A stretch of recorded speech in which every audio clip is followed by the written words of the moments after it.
tardes, bienvenidos, bienvenidas a la edición central de MBD Noticias. Es un gusto acompañarlos y con Natalia Nogués. ¿Cómo andás, Nati? Bien, ¿y vos, Mariana? Muy bien, prontas para comenzar con toda la información Mucha que información. tenemos. Sí. Arrancando por lo político partidario, porque Cabildo Abierto enfrenta dos planos de tensiones políticas con sus socios de la coalición y también hacia su propia interna. Esta tarde, el director nacional de Vivienda, Jorge Sereta, presentó la renuncia a su cargo 48 horas después de que se lo solicitara el ministro de Vivienda, Raúl Lozano. Según confirmó MBD Noticias, el sucesor será el arquitecto Pablo Avelino, actual gerente general del MEVIR.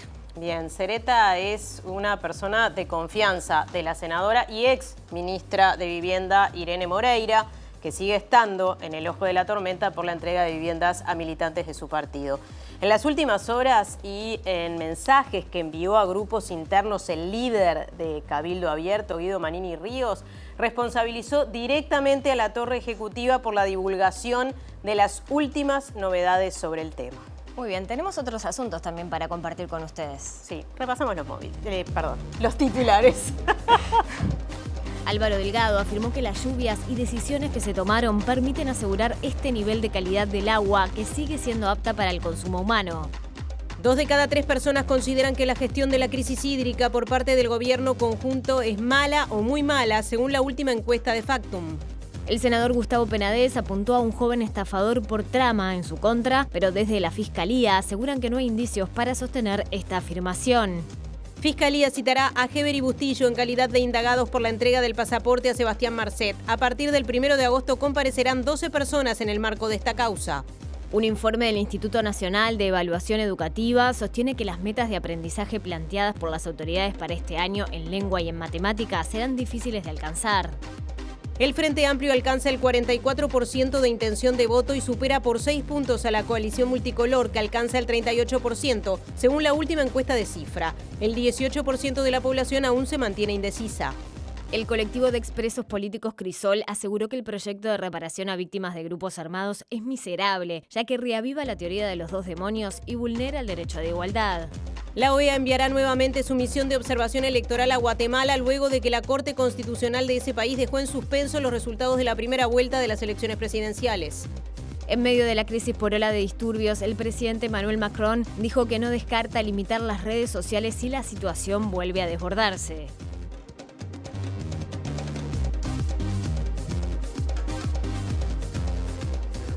Bueno, y como todos los días, saludamos a quienes nos están viendo por la pantalla de TV Ciudad o por tvciudad.uy y a quienes nos escuchan por Uniradio 107.7 FM o uniradio.edu.uy. Salimos del estudio, Mariana. Salimos del estudio, hay dos compañeros en la calle con diferentes móviles. Primero saludamos a Martín Duarte con adelantos que tienen que ver con la visión de la oposición sobre la crisis del agua. Martín. Así es, Mariana, Natalia, buenas noches para ustedes. Como veíamos en titulares, hubo una reunión hoy en Torre Ejecutiva de Coordinación, donde estuvo presente el secretario de Presidencia Álvaro Delgado, también el presidente de la República de la calle Pou y los ministerios de Economía, de Ambiente, también el directorio de OCE, Salud Pública, tratando la situación hídrica. ¿Qué conclusiones se abordaron en esa reunión? Que según lo manifestó Álvaro Delgado en conferencia pública, que la calidad del agua actual no se modificaría por lo pronto en un lapso de 30 días. Esto llevó a distintas repercusiones, como tú decías, Mariana, desde la oposición, porque Delgado hizo referencia a que las lluvias de estas últimas horas, estos 13 milímetros, de alguna forma dan paño para mantener esa calidad de agua. La bióloga y diputada suplente Martina Casas, salió justamente a responder a través de redes sociales a Álvaro Delgado y lo tildó que de alguna forma el realismo mágico a propósito de estas declaraciones. En un ratito vamos a estar conversando con ella aquí en vivo. Gracias, Martín. Enseguida retomamos el contacto. Ahora saludamos a Macarena Vico, que tiene novedades sobre el caso Penades. Maca, ¿cómo andás? Buenas noches, Mari. El saludo para Nati también. Sí, hubo algunos elementos que trascendieron en la prensa. El senador Gustavo Penades brindó declaraciones exclusivas a Radio Universal en las que dijo que hay una trama, una operación en su contra detrás de las, hasta el momento, 11 denuncias de abuso y explotación sexual de menores. Esta tarde, tras estos trascendidos, la fiscal del caso Alicia Gioni negó que haya evidencia en la investigación de que pruebe que hay una trama detrás de esta causa. Vamos a más adelante a compartir esta información. Bueno, seguimos con nuestro tema de portada y vemos algunas cosas que se dijeron. Por un lado, el senador Guillermo Domenech habló de la interna de Cabildo Abierto y el ministro de Defensa, Javier García, de Cabildo Abierto en la interna de la coalición. La interna de Cabildo Abierto está muy tranquila. Lo que pasa es que desde afuera hay muchos intereses también en que Cabildo Abierto desaparezca. Yo creo que todos tenemos que bajar la pelota al piso. Que cuando en la coalición los dirigentes se pelean, desde la oposición aplauden y festejan.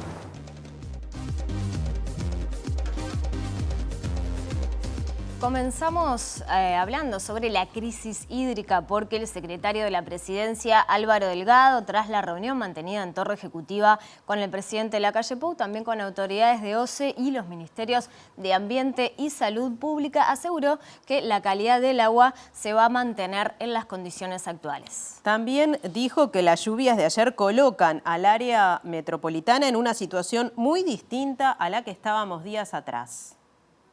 No se va a modificar la calidad del agua en las condiciones actuales. La calidad del agua, siendo apta para consumo humano y para todas las otras situaciones esenciales de su uso, van a seguir en esta situación igual que la que estamos en el día de hoy.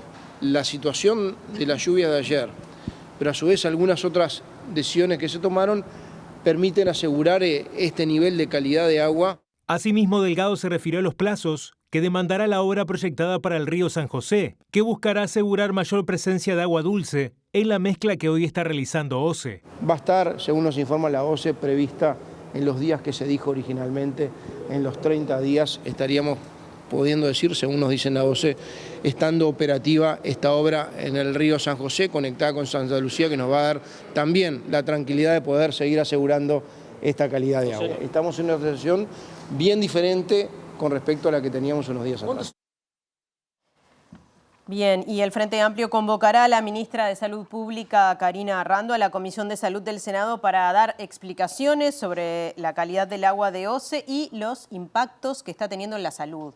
Sí, la oposición entiende que la población debe estar informada. Sí, bueno, y cambiamos de tema.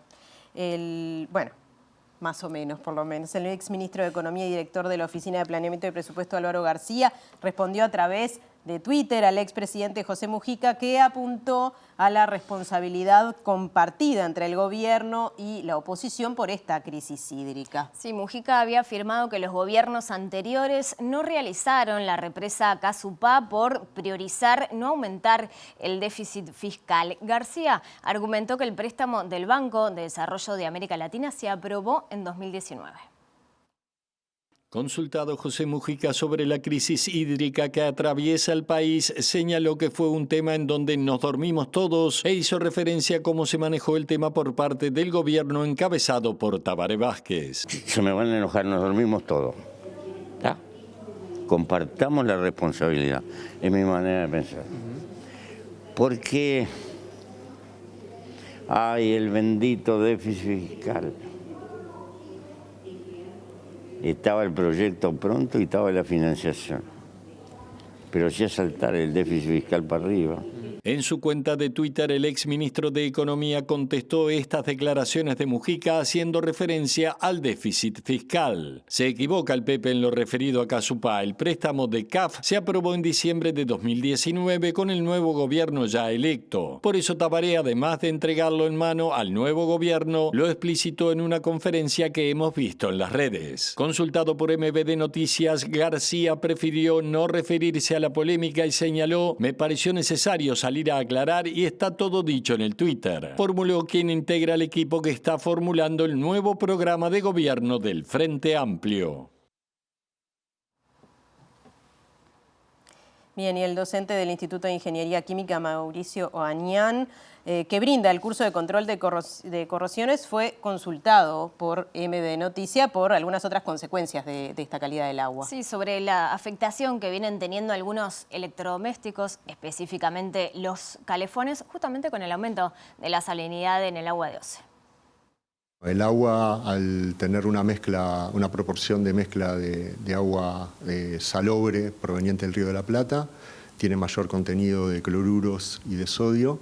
Eso hace que sea más conductora, tenga conductividad mayor, y eso acelera los procesos corrosivos. En el caso del calefón, es un electrodoméstico bastante particular porque está 24 horas en funcionamiento. Eso hace que el menos noble, que es el acero con respecto al cobre, se acelere el proceso de corrosión. Y es una pared muy fina, donde se produce una perforación, aunque sea mínima, pone en contacto el agua con la resistencia y los polos que alimentan la resistencia, y eso hace que haya una descarga a tierra. Ante la mayor conductividad del agua, ¿cuánta peligrosidad conlleva ducharse con el calefón encendido? Si no salta una llave disyuntora o no está presente la llave disyuntora, ahí hay una descarga a tierra a través de la persona al tocar una canilla o al estarse duchando. En principio la descarga es baja porque es a través de una perforación mínima en la vaina, pero es una cuestión de riesgo. Entonces es recomendable ante cualquier sensación desenchufar el calefón al momento de bañarse. En cuanto a la afectación de otro tipo de electrodomésticos, el docente señaló: en caso de usar temperatura alta en el lavarropa, puede que se afecte la resistencia de calentamiento del agua, pero no es lo más habitual. Jarras eléctricas también pueden afectarse porque el elemento de contacto, si es metálico, puede deteriorarse, aunque la jarra eléctrica no está en funcionamiento continuo como es un calefón. Las lluvias que se registraron en las últimas horas no incidieron significativamente en la situación de déficit hídrico que atraviesa Montevideo y zona metropolitana. El Instituto Nacional de Meteorología registró un acumulado sobre la cuenca de Santa Lucía de entre 13 y 16 milímetros y prevé precipitaciones de 10 a 30 milímetros en las próximas horas. Luego de este evento no pronostica lluvias significativas, por lo menos hasta el 15 de julio. Los acumulados de lluvia que tenemos al momento en lo que es la zona de la cuenca es en el entorno de los 13 y 16 milímetros, que es lo que habíamos previsto aproximadamente para esta zona del país en los pronósticos que habíamos emitido en estos días pasados. Este evento de 16 milímetros es aproximadamente por zonas de tormentas, o sea, son muy puntuales y muy aislados. Luego ahora estamos esperando otro evento de lluvias que va a comenzar en la noche, próxima madrugada, que también va a comenzar por el sur del país, lo que es la zona de Colonia, Mercedes, y se va a ir desplazando hacia el este, también con valores de lluvia que están en el entorno de los 10-30 milímetros y que puntualmente por alguna zona de tormenta puede ser un valor un poco superior. Sí es importante destacar de estas tormentas es que estamos esperando que tengan bastante actividad eléctrica, rachas de viento y probable caída de granizo, o sea, no es tanto el evento de precipitación en sí. Lo que podemos adelantar es que hasta el 15 de julio, luego de este evento, no hay eventos de precipitaciones significativas, es decir, más de 10-20 milímetros, por lo menos hasta el 15 de julio. Y 2 de cada 3 personas consideran que la gestión de la crisis hídrica por parte del gobierno es mala o muy mala, según la última encuesta de Factum. El 41% de los encuestados entiende que existen responsabilidades compartidas entre este gobierno y los anteriores. El relevamiento de Factum muestra que solo 3% de la población consideró como muy buena la gestión presidencial y del gobierno y el 27% como buena. Por el contrario, 34% considera que la actuación en la crisis hídrica es muy mala y el 29% que es mala, totalizando 63%, mientras que 2% tuvo opiniones neutras y 5% prefirió no pronunciarse. En Montevideo la valoración negativa es mayor que el promedio, subió 71% y en el interior cae por debajo del valor nacional a 57%. Si se tiene en cuenta la votación de 2019, la condena crece hasta 89% entre los votantes del Frente Amplio y cae a 45% entre los multicolores. Con respecto a las responsabilidades, 41% dijo que son compartidas entre este gobierno y los anteriores, 32% que corresponde a los gobiernos anteriores, 15% al gobierno actual, el 11% no adjudica responsabilidades por tratarse de un fenómeno natural. Factum consignó también que 48% de los votantes del Frente Amplio colocan las responsabilidades compartidas entre el actual gobierno y los anteriores, mientras que el 52% de los multicolores culpó únicamente a las administraciones pasadas. Presenta Antel conecta 5 GB con Uruguay para que vos te conectes con el futuro. Bien, seguimos hablando del tema del agua y vamos a algunas repercusiones políticas, al contacto con nuestro compañero Martín Duarte, que está allí en el Palacio Legislativo. Martín. Así es, Natalia, porque, bueno, como manejamos al principio de la edición de MB Noticias, hoy una reunión de coordinación en Torre Ejecutiva, donde el secretario de Presidencia, Álvaro Delgado, hizo énfasis en las precipitaciones de estas últimas horas a propósito de ese anuncio que la calidad del agua en las condiciones actuales, según señalaba él, se iban a mantener, que de alguna forma estas precipitaciones dieron un margen. El propio Delgado hacía referencia a que no estábamos en una situación como hace 2 días atrás. Vamos a ver qué repercusiones generó esto, porque una de las primeras en hacer referencia o eco de estas declaraciones y de alguna forma pararse en el otro lado fue la bióloga y diputada suplente Martina Casás. Por eso le agradecemos unos minutos. Martina, ¿qué consideraciones te dieron justamente esas declaraciones de la jornada de hoy de Delgado, haciendo referencia, bueno, a este volumen de los 13 milímetros de precipitaciones de las últimas horas, modificando, según él, un poco la situación que venimos viviendo? Yo creo que lo que hacen es minimizar la situación y la gravedad de la emergencia hídrica, tratando de algo que es perceptible por la gente, que es la lluvia, pero bueno, son 13 milímetros, no cambia la situación, 13 milímetros en la cuenca alta del Santa Lucía, que no cambia considerablemente el volumen de la represa de Paso Severino, ni del río Santa Lucía, ni del río San José, donde también se están haciendo obras, que bueno, en cuanto estén culminadas esas 2 obras, tampoco sabemos si va a haber un caudal suficiente en el río de San José para que tenga un efecto sobre las tomas de agua. Entonces, nos vuelven a minimizar la situación, vuelven a transferir un poco la responsabilidad, digamos, ahora a la naturaleza, pero sin tomar las medidas adecuadas para poder cambiar las medidas que están tomando, porque bueno, seguimos ante un agua que no es potable, eso está claro, ninguno de los parámetros del agua nos indica que sea potable, y también está la duda sobre cuán consumible, cuán segura para el consumo humano es. ¿Qué seguimiento se está haciendo desde el Frente Amplio? De hecho, hoy hubo una coordinación de mañana también en torno a este tema, en torno justamente a la calidad, que es una posición que por ahí no queda tan clara la comunicación desde el Ejecutivo. De hecho, hoy Delgado hacía referencia a las mezclas, ¿no?, que tiene el agua hoy por hoy, asegurando que se va a mantener esta calidad, pero no está tan claro cuál es esa calidad. Bueno, es que el problema es ese, que la calidad, ya en la conferencia anterior de Delgado había hablado que se iba a mantener la calidad del agua, y no se mantuvo, porque hemos visto que los parámetros publicados este lunes están en 800 miligramos por litro de cloruros y de sodios, cuando el permitido actualmente por el Ministerio de Salud Pública, ya vamos corriendo varias veces ese parámetro de 720, pero sí es los valores promedio, quiere decir que por momentos tenemos valores superiores a los 800 o a los 1000, entonces no tenemos el agua de la calidad que nos están prometiendo. Entonces, si nuevamente nos dicen que se va a mantener la calidad del agua como está actualmente,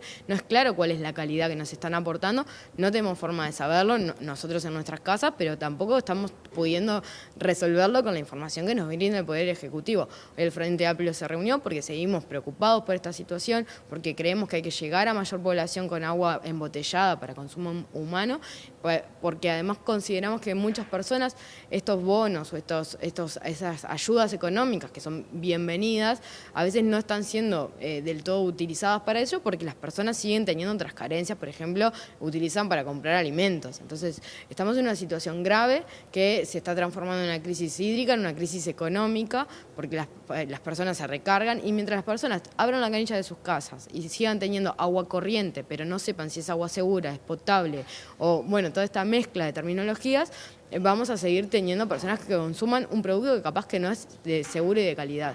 Desde el Frente Amplio se maneja cuánto plazo, más allá de las condiciones que, como tú decías, que no es potable el agua, de seguridad de agua, porque por un lado está el mensaje de Delgado y hacía referencia a que el agua se va a continuar brindando más allá de la calidad, pero bueno, ¿cuál es el tope también hacia abajo? Bueno, los datos en realidad lo que pasa es eso, que tenemos la información que nos brinda el Poder Ejecutivo. Lo que nos preocupa es realmente si en algún momento vamos a tener problemas de abastecimiento a la población, porque bueno, sabemos que esta agua con esta calidad nosotros no la estamos considerando ni segura ni potable. Potable ya por su definición en la legislación no lo es, pero bueno, es para un gran porcentaje de la población esto no es agua segura, entonces no consideramos.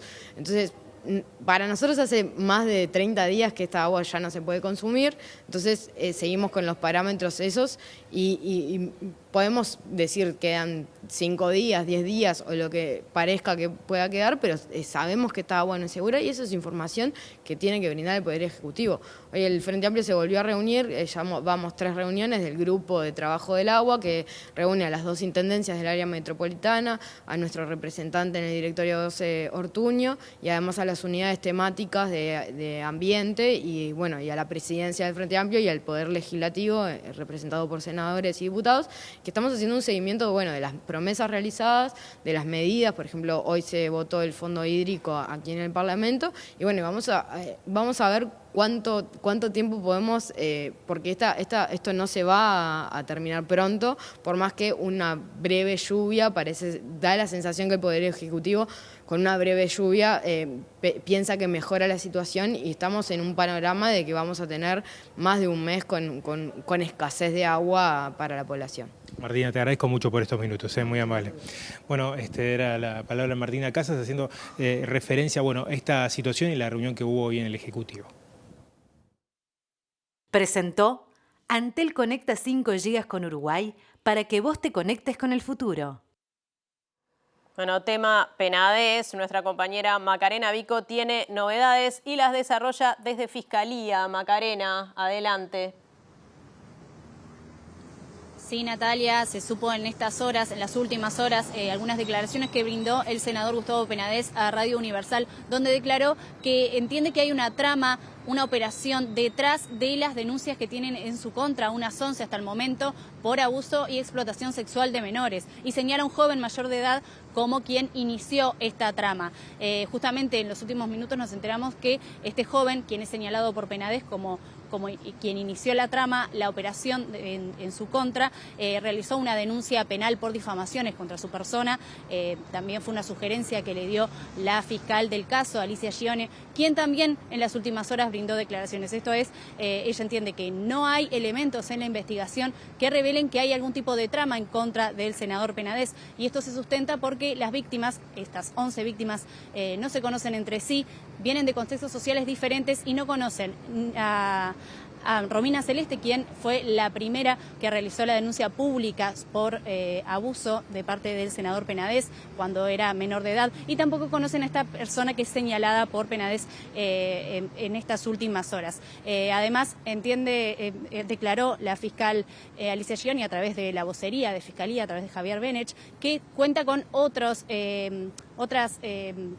elementos, además de las declaraciones, para develar que los testimonios dan con, digamos, la causa que están investigando contra Penades. Vamos a escuchar ahora al senador las declaraciones que brindó a Radio Universal al periodista Pablo Fernández. La doctora Flores dijo que ellos tienen una línea argumental del caso y que nosotros tenemos el derecho de tener otra. Bueno, esa que tenemos nosotros yo creo que se sustenta en una trama que se ha organizado para perjudicarme. Y en ese sentido se han utilizado una serie de elementos que esperemos contar con las posibilidades de poderlos demostrar Yo creo que eso responde a una estrategia que está muy bien pensada, que es la estrategia de al no tener pruebas contundentes, al no tener elementos firmes que demuestren que esto es así, sustituyen eso por cantidad. O sea, hay una sustitución de calidad en la prueba por cantidad. Consultado por el periodista Pablo Fernández sobre el video y foto utilizada como prueba en la que se lo ve entrando a un cajero y se ve reflejada la imagen de una persona, dijo que sabe quién lo filmó y es quien está detrás de la trama en su contra. Era una persona mayor de edad y sé perfectamente quién lo filmó y cuándo lo filmó. ¿Es el mismo del hotel que el del video? Es el mismo y en el mismo momento, por una sola vez, y es una persona mayor de edad. ¿Vos crees que esa persona es una de las que está detrás de la trama? No me cabe la menor duda. También fue consultado por el medio sobre el por qué entiende que se realiza esta supuesta trama en su contra. Es una pregunta que me hago todos los días desde hace 3 meses. ¿Por qué a mí? Estos movimientos que han habido, lo que lograron en la práctica fue sacar del Senado a un senador de la República. Y a un senador de la República, no lo digo yo, lo dicen con mucha generosidad muchos compañeros del Senado y muchos compañeros del Senado de la oposición, era de los principales referentes del Parlamento. Agradecemos mucho a nuestra compañera y compañeros allí desde el móvil con este trabajo y ahora vamos a cambiar de asunto porque el fiscal Alejandro Machado citará en calidad de indagados al ministro del Interior Luis Alberto Heber y al canciller Francisco Bustillo. ¿Por qué? Por la entrega del pasaporte al narcotraficante uruguayo Sebastián Marcet, según informó el periodista Eduardo Preve y confirmó MBD Noticias. También comparecerán el subsecretario del Interior, Guillermo Maciel, y la ex vicecanciller Carolina H., que renunció a la cartera luego de la polémica por la entrega del pasaporte. Las notificaciones se enviarán a partir del 17 de julio y está previsto que 12 personas declaren a partir del 1 de agosto ante el fiscal Machado. Volvemos a la política partidaria porque el Frente Amplio alcanza el 44% de la intención de voto y supera en 6 puntos a la coalición multicolor, que alcanza el 38% según la última encuesta de Cifra. El informe destaca una caída de adhesiones al Partido Nacional que se sitúa con el 27% de la intención de voto, la mínima desde marzo de 2020.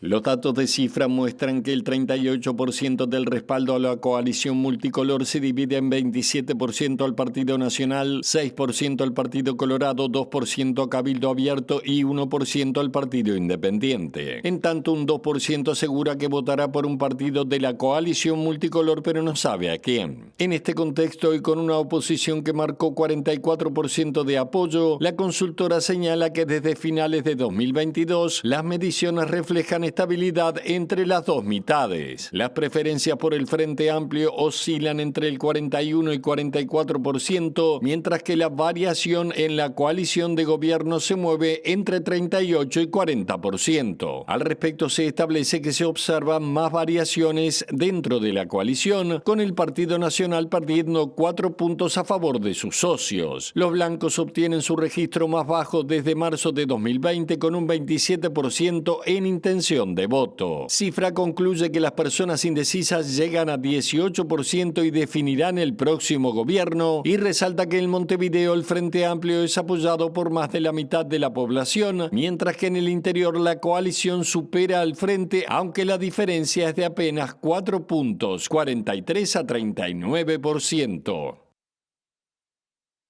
Bueno, cambiamos de tema y atención porque el director nacional de Vivienda, Jorge Cereta, presentó su renuncia al cargo a 48 horas del pedido del ministro Raúl Lozano. Este pedido de renuncia generó tensión en la interna de Cabildo Abierto porque Cereta es persona de confianza de la senadora y ex ministra de Vivienda Irene Moreira. Según confirmó MBD Noticias, el sucesor al cargo será el arquitecto Pablo Avelino, actual gerente general de MEVIR e integrante de Cabildo Abierto. Y más temprano, cuando se hablaba de la posible renuncia de Cereta, el senador cabildante Guillermo Domenech le bajó el perfil a este hecho. Sí, dijo que la interna de su partido está muy tranquila y que cada ministro tiene el derecho a elegir los integrantes de su equipo. La interna del Cabildo Abierto está muy tranquila. Lo que pasa es que desde afuera hay muchos intereses también en que que Cabildo Abierto desaparezca. Yo creo que cada ministro tiene derecho a formar su equipo, a rodearse con las personas con las que tiene más afinidad personal, porque a veces ese tema de afinidad personal es importante. No va en desmedro de Sereta, no significa que se enjuicie a Sereta de ninguna manera. ¿Esas son disposiciones que se toman por parte de un ministro de forma individual o se discuten dentro de la interna del propio Cabildo Abierto? Bueno, realmente no hay una regla para ese tipo de cosas, ustedes saben bien, ¿no? A veces esas resoluciones se toman en los círculos de gobierno del partido, a veces la toma el propio ministro, según la realidad es tan variable que es imposible fijar normas generales en esa materia. Bueno, y ahora vamos a la interna, o sea, a Cabildo Abierto dentro de la interna de la coalición, porque el ministro de Defensa, Javier García, se refirió a unas afirmaciones que hizo el líder de Cabildo Abierto, Guido Manini Ríos, en una conversación por WhatsApp que se divulgó, quien sostuvo que en la torre ejecutiva hay un plan dispuesto contra su partido. García afirmó que las peleas en la coalición de gobierno generan el aplauso de la oposición y llamó a bajar la pelota al piso. Yo creo que todos tenemos que bajar la pelota al piso.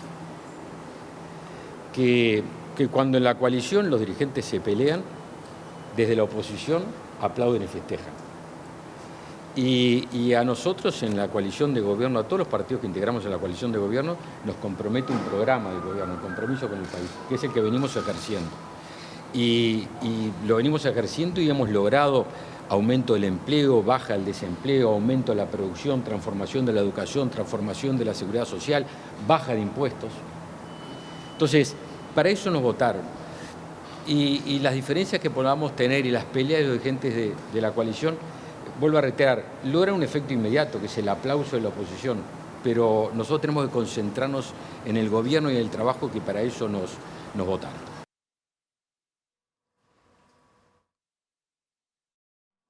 Hoy es miércoles, día de la columna política, de recibir a Eduardo Botinelli, sociólogo y director de Factum. Gracias por estar hoy otra vez con nosotros. ¿Qué tal, Eduardo, Mariana? ¿cómo estás? Bien, ¿tú? Bien, bueno, recién los tapes que compartíamos son el preámbulo de alguna manera de esta columna que vas a tratar Cabildo Abierto y también su vínculo con el resto de los socios de la coalición de gobierno. ¿Qué novedades hay al respecto de este asunto? Bueno, primero tenemos lo que fue la interpelación, que en el medio de la interpelación, digamos, estuvimos en la columna pasada y quedaban planteados algunos escenarios con un final incierto, digamos, porque efectivamente lo que hiciera Cabildo era muy importante en términos de sumarse a lo que finalmente fue la moción del oficialismo puro, digamos, o más presidencial, que del Partido Nacional, el Partido Colorado y el Partido Independiente, donde también está el Partido de la Gente. Esa era una posibilidad, es decir, sumarse a una moción de apoyo explícito a las explicaciones dadas por el ministro del Interior. Estaba la alternativa de que votara con el Frente Amplio una moción más dura. Y el tercer camino, que finalmente es el que se dio, pero más parecido al anterior escenario que decía. Es decir, bueno, Cabildo Abierto presentó una moción digamos, propia, donde establecía críticas a lo que fueron las políticas del Frente Amplio, críticas a lo que fueron o lo que está haciendo la gestión del actual gobierno, y un par de puntos más, uno de apoyo a la policía, y de alguna forma lo que se dio en la discusión fue que el Frente Amplio pidió el desglose de esa moción y terminó votándose con los votos de Cabildo Abierto, la moción de Cabildo Abierto íntegra, y con los votos de Cabildo Abierto a los que se sumó el Frente Amplio, los puntos en el desglose ese que se armó del texto que criticaban al gobierno actual. Por lo tanto, la moción que termina votando la Cámara de Diputados es una moción que critica la situación actual de la seguridad pública y la gestión del gobierno actual. Entonces, si uno mira lo que ha sido Cabildo Abierto en este proceso de la coalición, pero enfocado en el tema de seguridad pública, venía, digamos, anunciándose una posible resolución hacia este lado. Por lo tanto, no debería haber tanta sorpresa porque ya había sido anunciado, incluso en aquella conferencia de Manini y de Cabildo Abierto en su conjunto, declarando que se quedaba en la coalición, pero que iba a poner foco, entre otros temas, en la seguridad pública. Es verdad. Aparecía como un anuncio de lo que podía llegar a ser. Quizás las formas hayan sorprendido a los socios de la coalición. Entonces, acá Cabildo marcó un punto de inflexión en la relación en que el ministro sale sin los votos de apoyo del conjunto de la coalición, como había sido en interpelaciones anteriores.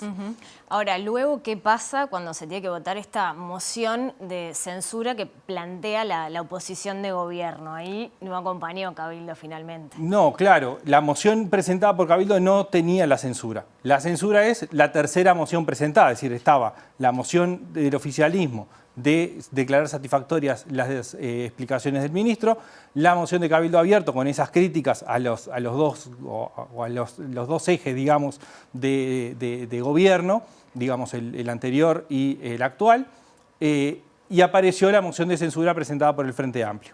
Ahí, claramente, Cabildo Abierto no acompañó y por lo tanto la moción de censura no es aprobada, ¿no? Entonces ahí lo que queda es, digamos, una situación donde el ministro había quedado sin el apoyo explícito parlamentario, pero termina siendo, de alguna forma, la moción de censura fortaleciendo la imagen del ministro, porque en definitiva no es censurado. Es decir, lo que de alguna forma había sido resultado de la interpelación terminada el jueves pasado, cambia levemente, si bien queda el antecedente de la interpelación, cambia al no aprobarse la moción de censura.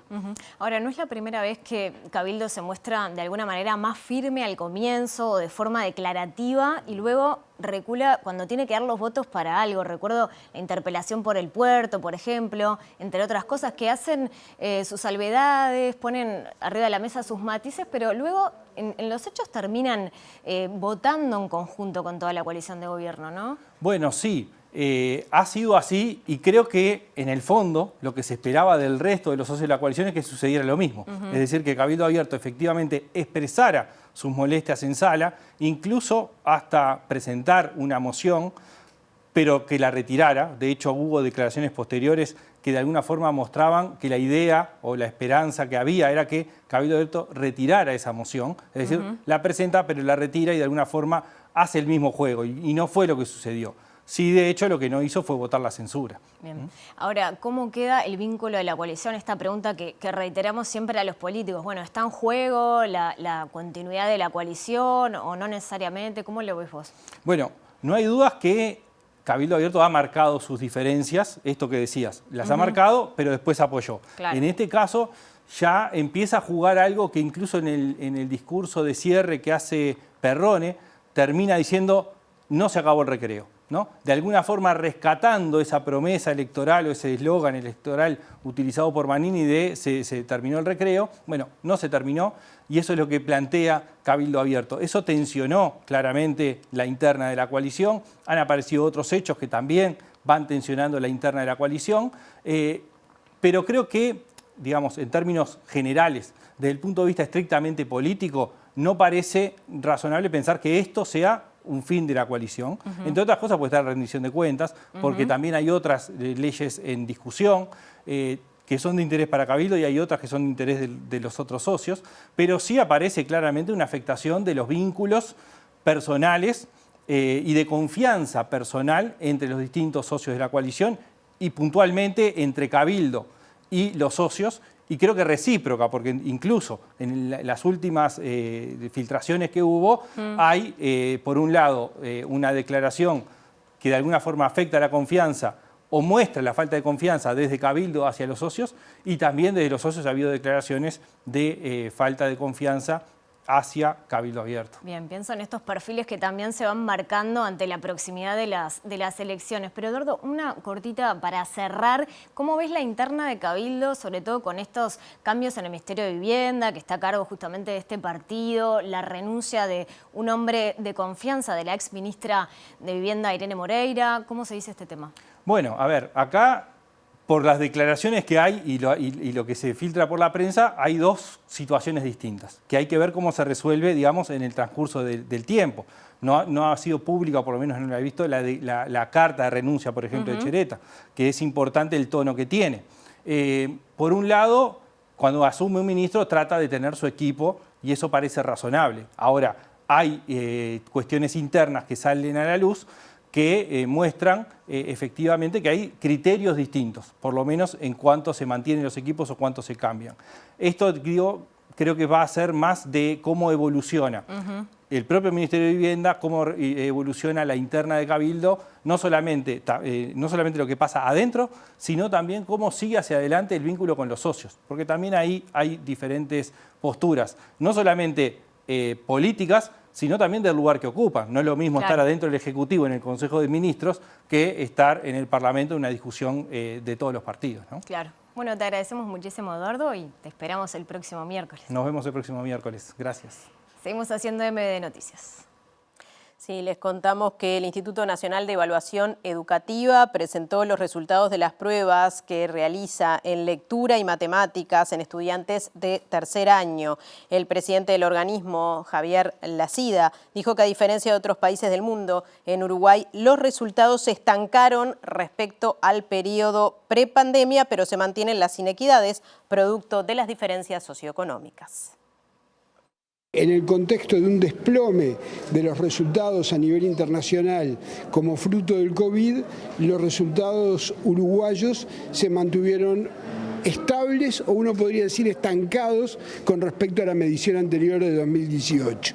La mala noticia es que no avanzamos cuando es prioritario avanzar porque los resultados del 2018 tampoco eran buenos. El esfuerzo que se hizo de las autoridades educativas, desde los niños, desde los adolescentes, desde las familias, desde el plan Ceibal, con el que el país contaba, posibilitó que los resultados de la pandemia no fueran tan graves. Ahora, Uruguay tiene un estancamiento de larga data en sus resultados educativos. Hay un problema de inequidad, sí, hay que se amplió un poquito en esta medición y hay un problema de inequidad en los aprendizajes entre los estudiantes de nivel socioeconómico más alto y más bajo, y hay un problema también en lo que pueden hacer los educadores con ellos, en lo que pueden hacer los docentes. Nosotros observamos que se hacen cosas distintas porque en la medición de punto de partida los docentes perciben de que no pueden desarrollar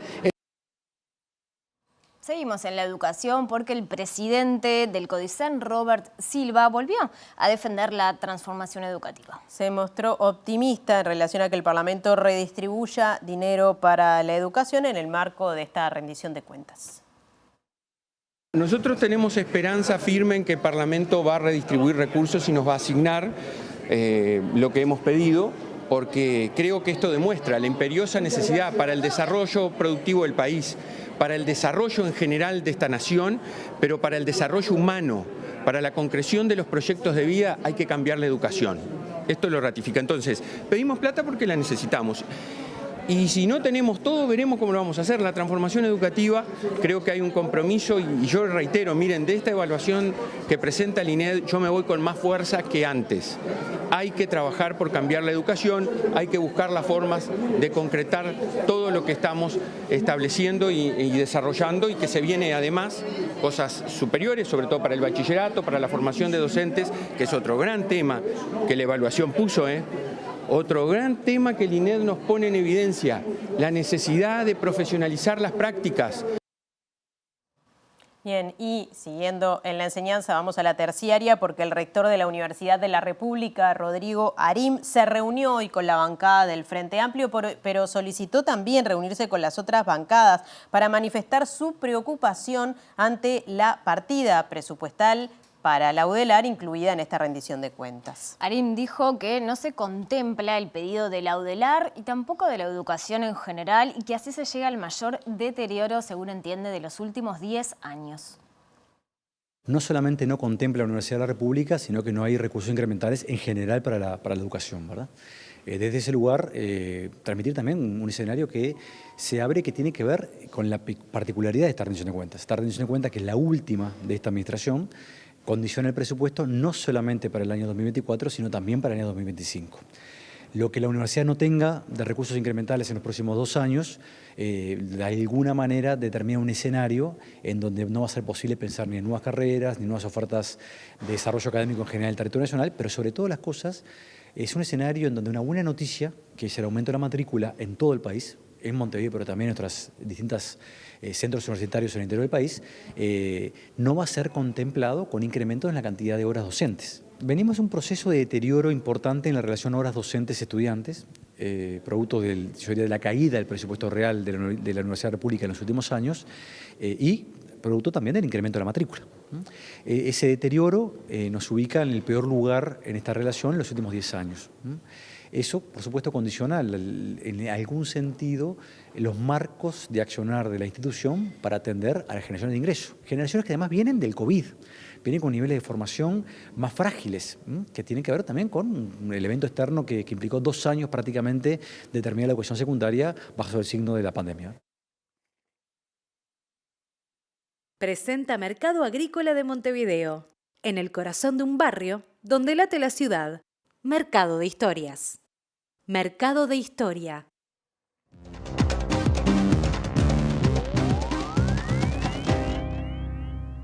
¿Qué tal? Buenas noches. Comenzamos nuestro capítulo internacional en Guatemala, donde comenzó el recuento de votos ordenado por la Corte Constitucional que dejó en suspenso la oficialización de los resultados de las elecciones presidenciales que allí se realizaron. Esto en medio de críticas de algunos organismos como la OEA, que volvió a enviar a sus observadores para seguir de cerca este recuento de votos. También Naciones Unidas y la presidencia de Estados Unidos se manifestó preocupada por esta situación que se ha planteado a pedido justamente de los 9 partidos perdedores en esas elecciones. Hasta el momento se mantiene la fecha del 20 de agosto para la segunda vuelta electoral y por otra parte se llevan contabilizados el 54% de los votos o el recuento nuevo que se está haciendo y hasta ahora no se ha encontrado ninguna anormalidad. El fallo del Tribunal Constitucional ha despertado controversia y preocupación, ya que su injerencia en el proceso electoral ha sido objeto de críticas y se cuestiona si dicha decisión era competencia del organismo judicial, levantando sospechas sobre la imparcialidad de 5 magistrados del tribunal, quienes han sido señalados por tener vínculos con el actual presidente y otros candidatos. La situación ha generado dudas sobre la integridad de los resultados y la confianza en las instituciones encargadas de velar por la transparencia electoral, por lo que en las recientes protestas los guatemaltecos expresaron su temor de que haya corrupción en las elecciones y exigen que se respeten la integridad del proceso electoral, garantizando la confianza de la ciudadanía en las instituciones encargadas de velar por la democracia. Como respuesta a la resolución de la Corte, el Tribunal Supremo Electoral convocó a fiscales de partidos políticos a una segunda audiencia para revisar los escrutinios en el área metropolitana de Guatemala, aunque a pesar de estos esfuerzos por esclarecer los resultados, el país sigue inmerso en un proceso electoral marcado por la incertidumbre. Mientras tanto, el secretario general de las Naciones Unidas, Antonio Guterres, manifestó que está siguiendo atentamente los acontecimientos y espera que cualquier acción tomada se ajuste a las normas electorales establecidas, mientras que el secretario de Estado norteamericano Anthony Blinken expresó su profunda preocupación por los esfuerzos que interfieren con el resultado electoral. Aunque la segunda vuelta entre Sandra Torres y Bernardo Arévalo sigue en pie para el 20 de agosto, la suspensión de resultados sin precedentes ha dejado en vilo la definición de las autoridades que liderarán Guatemala en los próximos años, sumiendo al país en un periodo de incertidumbre política y electoral. El presidente francés Emmanuel Macron amenazó con restringir e incluso cortar las redes sociales y la situación vuelve a desbordarse en Francia. Esto luego de haber mantenido una reunión con 220 alcaldes de las regiones que fueron más impactadas por este levantamiento. Quien está haciendo un gran negocio es la ultraderecha, no solamente la francesa, encabezada por Marine Le Pen, quien ha salido a hacer un discurso antimigrante que está teniendo gran aceptación. De hecho, algunas encuestas ya la posicionan muy bien electoralmente, sino que en otras partes de Europa, en España, por ejemplo, con Vox, también han surgido voces antiinmigrantes que tienen que ver también con esta situación que se está dando en Francia. Sin embargo, la última noche fue la más tranquila, solo 16 detenidos. Los disturbios en Francia muestran signos de debilitamiento, luego que durante la noche de este martes se registraran solamente 16 personas detenidas y ningún policía herido, según el Ministerio del Interior a través de una publicación en Twitter. El presidente francés Emmanuel Macron no descarta cortar las redes sociales en el país si las protestas se desbordan nuevamente, según comentó durante una reunión con 220 alcaldes cuyos municipios se han visto afectados por los disturbios. Necesitamos reflexionar sobre el uso de las redes sociales entre los más jóvenes, sobre las prohibiciones que debemos aplicar, y cuando la cosa se desborda, puede que tengas que ponerte en una posición para regularlas o cortarlas, aseveró Macron, quien señaló que es importante no tomar esta medida en caliente, aunque dijo que es un debate pendiente, porque cuando se convierte en un instrumento de reunión o para intentar matar, es un tema real, según añadió. En este sentido, el jefe de Estado instó a los responsables de plataformas como Snapchat o TikTok a ejercer un espíritu de responsabilidad y a eliminar los contenidos más sensibles en referencia a materiales donde se ven actos violentos como saqueos. En total, desde el inicio de las protestas, más de 3.490 personas han sido detenidas, 800 agentes del orden y 35 bomberos han resultado heridos, unos 200 comercios fueron blanco de saqueos, mientras que un total de 2.508 edificios y 12.031 vehículos han sido incendiados. Les contamos que la presidenta del Tribunal de Cuentas, Susana Díaz, renunció hoy a su cargo por motivos personales, según informó Búsqueda y también confirmó MBD Noticias. Díaz estaba en este cargo en calidad de neutral. Algunas veces votaba junto al bloque de los 3 ministros del oficialismo y otras veces se alineaba con la posición de los 3 ministros afines al Frente Amplio. Díaz asumió la presidencia del Tribunal de Cuentas en 2017 y en aquel momento el Parlamento también votó la lista de suplentes que podrían ser convocados en las próximas horas para ocupar el cargo que quedó vacante. Ellos son Linda Reyes, Mariana Gula y Karina Zapolinsky. En la previa del año electoral, los ministros del Tribunal de Cuentas deberán tomar definiciones sobre varios temas importantes de la agenda de gobierno, entre ellos el proyecto Neptuno. Bien, ahora pasamos a otra información porque el colectivo de expresos políticos Crisol aseguró que el proyecto de reparación a víctimas de grupos armados es miserable, así textualmente lo dijeron, ya que reaviva la teoría de los 2 demonios y vulnera el derecho a la igualdad. Waldir Tavares, integrante de Crisol, dijo a MBD Noticias que la indemnización prevista en este proyecto es mayor que la otorgada a las víctimas del terrorismo de Estado. Establece que para ser considerado víctima en este proyecto que se votó ayer, bastan con 72 horas de retención. Mientras que la ley 18.596, para ser considerado víctima en el sentido de que te dan un papelito que dice que fuiste víctima, te pide 6 meses de prisión y no haber sido procesado. ¿Verdad? Entonces, es realmente un proyecto que no se explica por qué tiene esta característica, pero además tampoco se explica por qué ahora. ¿Por qué ahora? Hubieron 2 gobiernos colorados, 3 gobiernos colorados, hubo un gobierno blanco, hubieron 4 gobiernos con esas características y nunca se planteó este tema, nunca surgió este tema. ¿Por qué ahora? Parece bastante claro que hay una negociación bastante espúrea con cabildo abierto, con los sectores más reaccionarios, con gente como Subía, en fin. Parece claro que no se trata simplemente de un acto indemnizatorio por características humanitarias. Otro asunto, el Parlamento comenzó a estudiar el proyecto para atender la situación de los deudores del Banco Hipotecario. El senador del Partido Nacional, Sergio Botana, afirmó que la iniciativa atiende a 3 grupos de deudores en unidades reajustables y tiene un costo de $330 millones para el Banco Hipotecario. El proyecto impulsado por el Poder Ejecutivo con apoyo de los senadores Sergio Botana, Carlos Camí y Germán Coutinho busca una solución para los deudores del Banco Hipotecario del Uruguay y se plantea, entre otras cosas, la absorción del Banco Hipotecario por parte del Banco República. Todo aquel que haya pagado 40 años, ese no paga ni un día más. Los que le falten 10 años no tendrán reajuste en su deuda, con lo cual si le faltan menos de 10 años seguramente ese plazo se va a acortar.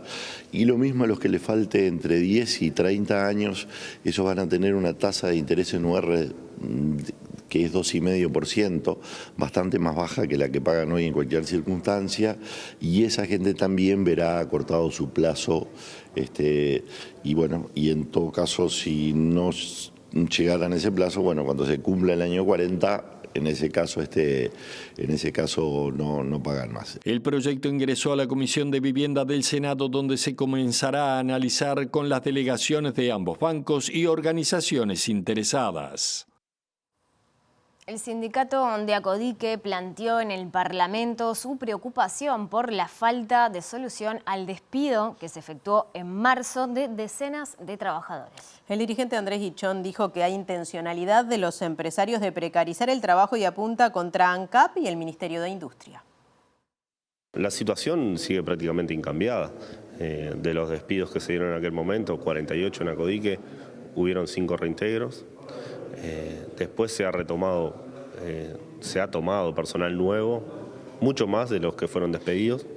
Ha dejado en evidencia de que el trabajo existe, lo que no se quiere es organización sindical. Veremos en estos próximos días si tenemos alguna novedad, si no, de lo contrario vamos a seguir profundizando el conflicto. Guichón señala que los titulares de ANCAP y del Ministerio de Industria no cumplieron los compromisos asumidos de que las reestructuras en el sector no iban a afectar los puestos de trabajo. Hoy es de orden decir que es una vergüenza lo que están haciendo estos señores, ¿no? Estas autoridades, porque tuvieron un compromiso claro y fuerte delante de los trabajadores en noviembre del año pasado, donde no íbamos a perder ni puestos de trabajo ni condiciones de trabajo. Y que hoy estén contentos con la resolución que tuvo estos nuevos contratos es hasta una vergüenza y una falta de respeto para las familias que están en la calle. No solo por una cuestión de ideología, sino por una cuestión de respeto hacia las personas. Entonces, hoy tenemos trabajadores en la calle por ser sindicalizados. No desapareció el trabajo, no se vende menos Supergas, las paramétricas son iguales. Acá lo que hay es precarización de trabajo y reestructura y quitar la organización sindical del medio. Y eso se está avalando de estas autoridades y del Ministerio de Trabajo también. Bueno, y la Federación Uruguaya de Empleados de Comercio y Servicios, FUESIS, denunció el envío de 50 trabajadores al seguro de paro por la empresa Tata en sucursales del litoral del país afectadas por la diferencia cambiaria con Argentina. Según el dirigente Fabio Riverón, la decisión se tomó de forma unilateral y se desconocen los plazos y criterios de esta medida. A partir de ayer la empresa nos comunicó formalmente que empezaban hoy 50 trabajadores que iban a ser enviados al seguro de paro. Esto es lo que nos genera la alarma porque desde hace un tiempo veníamos planteándole a la empresa que había que generar determinada situación de entendimiento en el caso de que se agravara la situación en el litoral, de que por lo menos se establecieran criterios con la organización sindical. Nada de esto pasó, la empresa resolvió unilateralmente el envío de 50, desde los locales de Juan Lacase para arriba, todos los locales tienen trabajadores y trabajadoras que van a ser enviados al seguro de paro. Y bueno, nos preocupa en realidad sobre todo porque no teníamos muy claro cuál fue el criterio que se resolvió para el envío de los mismos. Entonces, el sindicato está desde el día de ayer solicitándole formalmente una reunión en forma urgente para establecer, bueno, cuál es la hoja de ruta con esto en realidad, y también le vamos a pedir al Ministerio de Trabajo que intervenga por lo que decía, porque sabemos que en realidad es una situación que está complicada, que se va a seguir complicando, pero sobre todo lo que más nos alerta en realidad es que se resuelva unilateralmente cómo van esos envíos al seguro de paro. Estamos llegando al final de MBD Noticias. Antes vamos a compartir, como todos los días, el pronóstico del tiempo de Inumet para Montevideo y zona metropolitana. Y bueno, mañana jueves 6 de julio están pronosticadas precipitaciones y tormentas que también empezarían esta noche, una mínima de 11 grados y una máxima de 15. El viernes va a estar cubierto, nuboso, 7 grados la temperatura mínima y 14 grados la máxima. El sábado también va a estar algo nuboso, no hay probabilidades de lluvias, una mínima de 7 grados y una máxima de 13. Muy bien, ahora sí estamos llegando a la despedida, sí, que nos toca también diariamente, pero los invitamos a quedarse en la pantalla de TV Ciudad porque se vienen diferentes contenidos de interés. Viene Voces de Huelga, los dejamos ahora mismo con eso, y luego Lado B, y nosotras nos reencontramos mañana. Así es, hasta mañana.